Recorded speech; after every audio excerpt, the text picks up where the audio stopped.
Hello everyone, hello guardians, hello मेरे प्यारे बच्चों, मेरे छोटे भाई, मेरे छोटी बहनों और आप सब गार्जियंस के लिए भी एक अपडेट है। मैं आपका दोस्त और होस्ट डॉक्टर हीरामणि मिश्रा फिर से आपके सामने हूँ लेके एक ज़रूरी इन्फॉर्मेशन रिगार्डिंग मेडिकल। और आप सब लोग, क्योंकि बहुत ही ज़्यादा ऊहा पोह की स्थिति है इस समय, हर तरफ हम लोग परेशान हैं कोविड-19 को लेकर के, फिर नीट की काउंसलिंग को लेकर के। फिर अगर आप अपने बच्चे को डॉक्टर बनाना चाहते हैं, अगर आप डॉक्टर बनना चाहते हैं एज ए एस्पिरेंट, आप नीट एस्पिरेंट हैं, तो आपके लिए बहुत ज़रूरी है कि आप इसको बहुत ध्यान से देखें और समझें। क्योंकि आपको पता नहीं होता है और अचानक से आपको पता चलता है कि यार अरे ये तो चेंजेस हो गए। तो मैं हीरामणि मिश्रा कौशल्या एकेडमी से आपके सामने फिर से खड़ा हूँ लेके एक बहुत ही इम्पॉर्टेंट न्यूज़ जो आई है कल 31 मार्च को, 31 मार्च 2022 को, जनवरी 31 जनवरी 2022 को आई है कल एक न्यूज़। सुप्रीम कोर्ट एक्चुअली में एक हियरिंग कर रही थी रिगार्डिंग अपर एज लिमिट। आप देख रहे हैं supreme court decision on upper age limit ना। तो आपको सबसे पहले पता होना चाहिए कि इंडिया में if you want to be a doctor, अगर आप एक डॉक्टर बनना चाहते हैं तो उसके लिए क्या ज़रूरी है।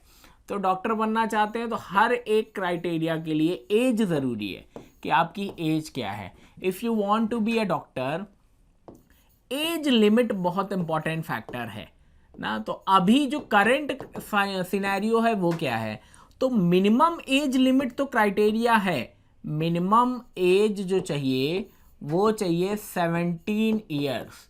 मतलब मैं आपके सामने जो बंदा खड़ा है ना, जिसने इतनी कम उम्र में एमबीबीएस किया, गोल्ड मेडल अचीव किया, लेकिन मुझे भी 1 साल वेट करना पड़ा था। When I passed my 12th I was only 16 years old. I was not able to fill the form of AIPMT at that time. ठीक है, लेकिन अब क्या है, अगर आपको नीट भरना है या पीएमटी का फॉर्म जिसे नीट कहते हैं आज की डेट में, आपको मिनिमम आपकी एज क्राइटेरिया होनी चाहिए 17 years. And what is the upper age limit, मतलब मैक्सिमम एज आपकी क्या हो सकती है, क्योंकि हर एक एग्जाम जो हम देते हैं उसमें कुछ ना कुछ एक अपर एज लिमिट होती है कि भैया आप इसके बाद नहीं दे सकते। जैसे यूपीएससी में होती है, जैसे जेई में आ गया है, 2 अटेम्प्ट आपको देना है। बाकी सारे एग्जाम्स में है जहाँ पे अपर एज लिमिट भी है, लेकिन अभी जो है नीट में अभी कोई अपर एज लिमिट नहीं है और इसी की हियरिंग चल रही है सुप्रीम कोर्ट से। सुप्रीम कोर्ट में 2018 का मामला है। 2018 में पीआईएल दायर की गई कि what would be the upper age limit for doctors, मतलब जो who want to be a doctor in a future, what will be the upper age limit for NEET. तो नीट के लिए अपर एज लिमिट क्या होगी, तो 31 जैन को सुप्रीम कोर्ट में सुनवाई हुई इसकी। लेकिन मज़ेदार बात यह है, आप इसे गुड न्यूज़ मान सकते हैं अपने लिए, ये मामला मार्च तक के लिए टाल दिया गया है। तो ये मामला टल गया है। अब कुछ लोग बहुत ही परेशान होंगे, उन्हें लग रहा होगा अरे यार ये मामला फिर से टल गया, कहीं ऐसा ना हो कि हमारे उसमें आ जाए। कुछ बच्चे जो तैयारी कर रहे हैं, जो प्रिपरेशन कर रहे हैं, उन्हें लग रहा होगा अरे यार ये बाद में आ जाएगा फैसला और कहीं हम उस एज क्राइटेरिया के बाहर ना हो जाएं। तो ये मेरा बिलीफ है, मैं सुप्रीम कोर्ट से तो नहीं हूँ ना मेरा वहाँ पे कोई सेटिंग है, लेकिन ये मेरा बिलीफ है कि अगर कभी फैसला आया भी अपर एज लिमिट में तो उसमें से 2022 के बच्चों को बाहर रखा जाएगा। मतलब this will be apply after 2022, that means onwards 2023 only. तो मुझे लग रहा 2023 से ही एप्लीकेबल माना जाएगा, not applicable for 2022 if the decision is ना देयर। अगर वो डिसीजन आ भी गया तो आप लोग इसका बहुत अच्छे से ध्यान रखें।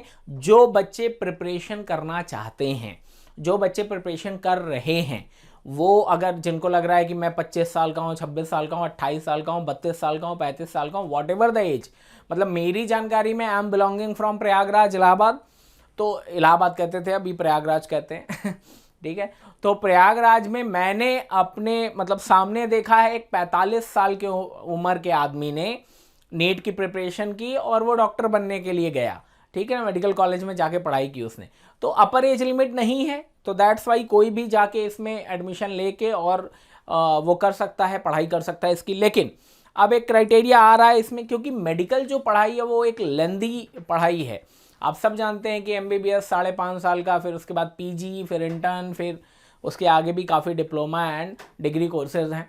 तो it's a very long process ना, इट्स नॉट लाइक BE और BTech की 4 साल में किया, 3rd ईयर में प्लेसमेंट लग गई, 4थे साल सेटल तो इसमें बहुत ही पेशेंस चाहिए, इसमें बहुत ही डिवोशन चाहिए, इसमें बहुत टाइम देना पड़ता है, और टाइम देने के बाद भी आपको बहुत ज़्यादा मेहनत करनी पड़ती है, डिवोशन डालना पड़ता है, तब जाके आप समाज का बहुत ही अहम हिस्सा बन पाते हो, जिसे डॉक्टर्स कहते हैं। और कोविड-19 मैं पहले भी बताते आ रहा हूँ अपने लेक्चर्स में कि कोविड-19 ने हमारी अहमियत को बहुत ज़्यादा बताया है पूरे समाज को, पूरी दुनिया को, कि फ्रंट लाइन वर्कर्स कैसे काम करते हैं और डॉक्टर्स क्या हैं इस सोसाइटी के लिए। तो it's not an easy job कि आप आसानी से डॉक्टर बन जाएं। फिलहाल के लिए आज जो मेरा ये बुलेटिन है वो बुलेटिन रिगार्डिंग इसके लिए है कि अपर एज लिमिट में क्या डिसीजन आया सुप्रीम कोर्ट का। तो दोस्तों, अपर एज लिमिट में कोई डिसीजन नहीं आया सुप्रीम कोर्ट का। अगली हियरिंग जो है वो मार्च तक के लिए टाल दी गई है, तो मार्च में होगी अगली हियरिंग। तब तक के लिए आप एंजॉय करते रहें अपनी एजुकेशन को, अपनी प्रिपरेशन को और अपनी एस्पिरेशंस को, ठीक है ना। That's all for today. It is a very important news. So right now there is no upper age limit for NEET aspirants. Thank you very much. सब लोग अपना ध्यान रखें कोविड-19 के इस दौर में, मास्क लगाएं, सैनिटाइज करते रहें टाइम टाइम पे, और जो बच्चे 15 के एज के ऊपर हैं, go for vaccination. It is very important for you and your loving ones. Okay, thank you very much. मैं आपका दोस्त डॉक्टर हीरामणि मिश्रा, कौशल्या एकेडमी से. नमस्कार.